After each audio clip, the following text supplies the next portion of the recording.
What is going on, guys? Welcome back to another episode of Kicking It with Cause. Today I decided to do a recorded episode. A lot of you guys have said that you like the shorter recorded ones, and so I'm still trying to sprinkle in a few of those to complement the actual live streams that we're doing. I don't have a ton to say right now in terms of Bitcoin and Ethereum, so we will do a little bit of Q&A. I tweeted out asking if you guys had any questions, so I'm going to go through a few of those, also talk about Bitcoin and Ethereum, and maybe look at a couple others, and I'll try and keep it relatively short, straight to the point, and then also try and have some valuable Q&A in there as well.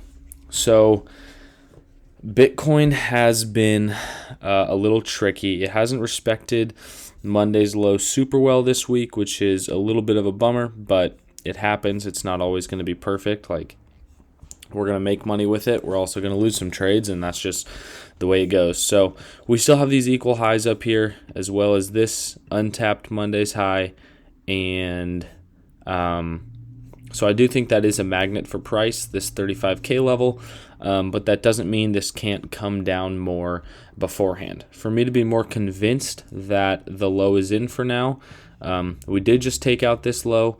I would like to see us break out above this consolidation, retest around here, and then go up. And that's kind of the long scenario that I would look for.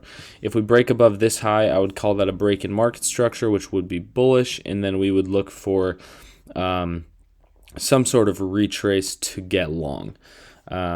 It could be around Monday's low. It could be a little bit deeper. We kind of have to wait and see before we know exactly where it's going to be.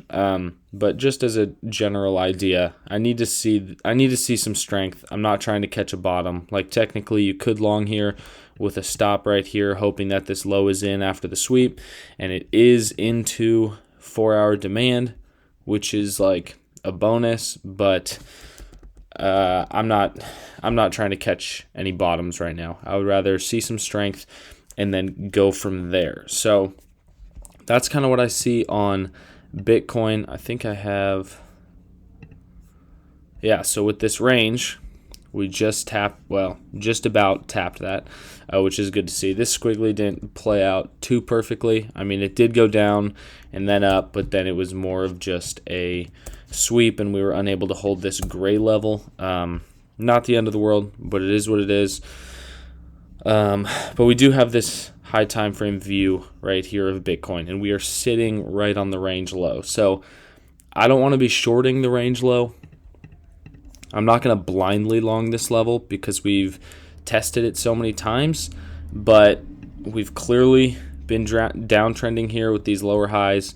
So I would love to see us break above this one, show some strength, maybe retest this, and then we look for a move up. So from a higher time frame perspective, that's kind of what I'm looking for. I don't want to be shorting support right here on Bitcoin. I do have an Ethereum short running, but that's because the entry is from higher up. Like, the main idea is I don't want to enter shorts in this bottom portion of the range. Could we break down? Yes, absolutely. But it's support until proven otherwise, and I don't want to just bank on that support breaking by shorting right here. So that's kind of the view of Bitcoin. It's more like a wait and see right now. If this shows some strength, then we will look for some longs, and if it keeps bleeding, it is what it is. We will develop new plans later. Okay. Ethereum, this followed the plan like absolutely perfectly. I know this looks like it was supposed to happen over a longer period of time, but sometimes I just draw it bigger so it's more clear. But basically, we tapped this resistance, consolidated for a bit, had a really nice sweep, and after that sweep is when I entered. I really loved the confluence of this trade. We had 4-hour supply right here, right on top of this range low. So it was range low, SR, as well as supply, and then we got to sweep into it. Like, that is a phenomenal setup in my book. And not only is that the range low, but this level has been quite pivotal throughout this entire area. Resistance here, that's where we got this initial rejection. That's where we had a retest. That's where we stalled again right here before breaking down. And so, yeah, we assumed that would be resistance on the retest. Now I'm keeping an eye on this 8-hour demand right here. And if we get some sort of sweep into it, it's just a little harder on a trackpad than with my normal mouse. If we get a sweep into it like this and then it breaks back above, I'll close the short at that point. It doesn't need to go all the way down to 1800. I think this gray area in general is kind of where I'm looking to take profit. It could be the middle of that. We'll see. If there's a sweep of that low, I will close it. All right, so I guess the only trade setup for Ethereum, I don't really have a new trade setup I'm looking for right now because I'm already in this trade. But if it does do something like this, I would I would for sure close the short, and I might even look for longs depending on how Bitcoin looks at that point. I'm also I'll talk about AVAX really quick. I decided to cut the long around here, or maybe it was around here. I don't remember which spot it was, but that ended up being the right choice. Cut it right around break even. I don't think I still have it. Oh, this one? No, that must be old. I don't still have it on there, but we basically closed it at break even because it was stalling for so long and there was barely any reaction from this demand. And that just ended up being the right choice. And so I kind of wanted to follow up on that. When I close a trade, for whatever reason, I try to follow up a few days later, or depending on the time frame of the trade, just so that I can kind of review it and note down anything that I could have done better or should do better for the next one. Comp, I didn't leave any limits, but in all my previous videos, we were talking about looking to long this level. So it's a little bit of a bummer that I wasn't able to catch that because it played out so well. However, if this does come down for another leg, maybe we can get a sweep of that low, reclaim the mid-range, and then push up from there. So still keeping an eye on comp for the time being. And then AXS, this is obviously all the hype right now. It's what everyone is talking about on Twitter. I am absolutely not trying to catch a top on this, but if we do get some sort of a break in structure, then I think it could be a nice hedge. So my kind of plan for right now is I'm hoping it kind of forms a range here or something like that. And then a break in structure would be a breakdown from that, look for a retest, and then just hold the swing short for however long and keep trailing our stop down.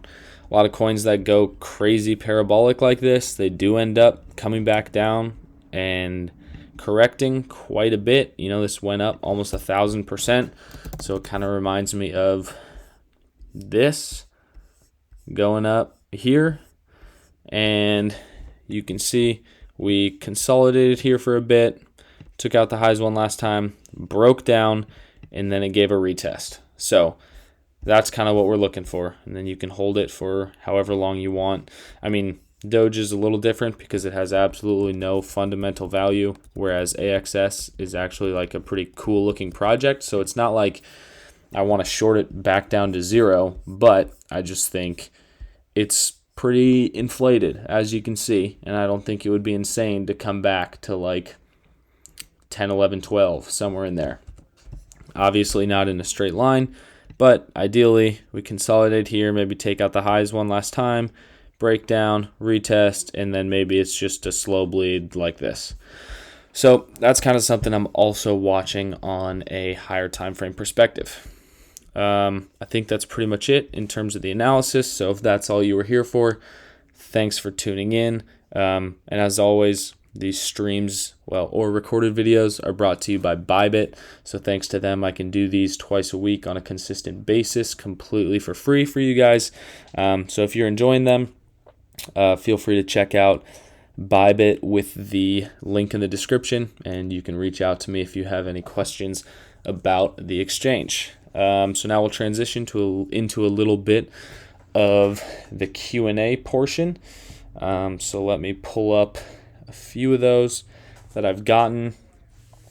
Let me see. So one of the questions I got was about journaling. So I threw this together. I pretty much just copy and pasted this from the journal that I use. And this is kind of, I know it looks like a lot, but this is kind of the layout that I use. So we've got the date, the pair, the direction. So this would be long or short. Position size, my risk in USD, entry, exit, stop, with a screenshot of what the chart looks like when I enter, what kind of a setup it is. So maybe like a Monday's low sweep, a breaker, supply and demand trade, whatever it is, I would put that in there. Reason for entry is where I elaborate a little bit more on the entry and maybe write down other thoughts about it. Trade management would be like moving my stop loss, taking some profit wherever. So I would write all those things down. And then when I close the trade, reason for exit, what the result was. I post a chart of the exit so I can review that afterwards, whatever I made on it, and the risk to reward after closing. And then throughout the trade, I note down any emotion, like when I entered or throughout the trade itself. Demon Finder. So this is specifically what the question was about, and this is something that I learned from trader Dante. It's something that he uses where you basically want to note down something that had a, negative impact on your trade setup. So maybe like got greedy, closed too early, moved my stop to break even when I shouldn't have, etc., etc. Like whatever it is that you felt negatively impacted your trade, you can note it down in this Demon Finder. And let's say if after you notice that in like 5 trades or 10 trades, you're always closing too early or you're always moving your stop to break even too early, then that can jump out to you really quickly when you are reviewing your journal. And then the notes section, I usually write quite a bit in this one, and it's basically anything about the trade, anything I want to note down, whatever. I mean, you guys know what notes are. And then follow up. So for instance, like with this AVAX trade, I'd be like, it was the right decision to cut this trade early when it was stalling on demand and chopping around the range low. So that's the old one I still had up. And chopping around the range low. Made the right decision to cut it early, whatever. And then I could even post a chart of what it looks like now, like a follow-up chart. But that is pretty much what I use for the most part in terms of journaling. Sometimes I'll use a private Discord for journaling, but I've talked about it before, how important I think journaling is to your success as a trader. And yeah, that's pretty much it. Don't want to take too long on these, but Omer Hafiz, sorry if I completely messed that up, asked about spot trading strategy and how one should plan his trades if he's only a spot trader. And I would basically say, like, for me personally, I do technical analysis exactly the same way, and would trade my spot on higher time frame entries and exits. So you can still do TA, but it can get a little tricky when you sell it, how to know when to buy back. So it also depends on your strategy and if your plan is to hold for the long term, don't bother trading. But if you want to trade your spot, then you can do it in the exact same way that you would trade with leverage. I would just stick to higher time frame stuff. That's how I personally would do it. And they also say, what percent would you risk in a single trade? I can't really tell you that. That's up to you to decide, but you can watch my risk management video to kind of learn a little more about risk management itself. And the third part of the question was, is there any invalidation for spot trades? It'd just be the same, whatever your invalidation is on the setup. Sanchit asked, how important is backtesting? And have I backtested my PA concepts / strategy / system? Yeah, so I mean, so I've done more forward testing than back testing. Usually I'll back test something a little bit to see if it's worth it, but back testing usually inflates results a little bit more. But when you're back testing, you definitely need to be super disciplined about it, and you can't say, oh, I wouldn't have taken that trade this time because of this, and that, especially if you kind of know what the result was. So you kind of need to be a little bit careful with that.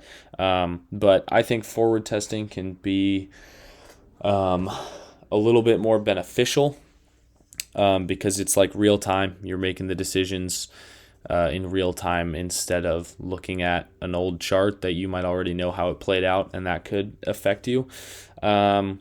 But I have back tested my strategies. I've also forward tested them and been using them for a long time now. So I have a ton of data on the probabilities of certain setups, and that's all comes back to journaling, like we were talking about earlier. Like, journaling is how you can have all that data on your trades. Like, at the end of every month, you could be like, all right, I'm going to categorize all my setups and add to a master list of like your strike rates based on what kind of setup it was. And you can also like have categories of setups, like subcategories almost, like if it was an A plus or an A setup, a B setup, a C setup, whatever. So yeah, collecting data is one of the most important things in trading. I'll do one more just because I don't want to make this video too long, and maybe I can get back to some of the other ones in a different video. DPG Spurs asks, do you put any stock into natural direction or what direction something feels like it wants to go? And I talked about this. I can't remember when I talked about it. It might have been in a stream, but I don't. I mean, I'm aware of it, but I don't let it impact my trades, and sometimes I counter trade what I feel like something is going to do.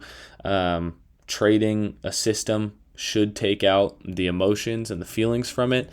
And even though, for instance,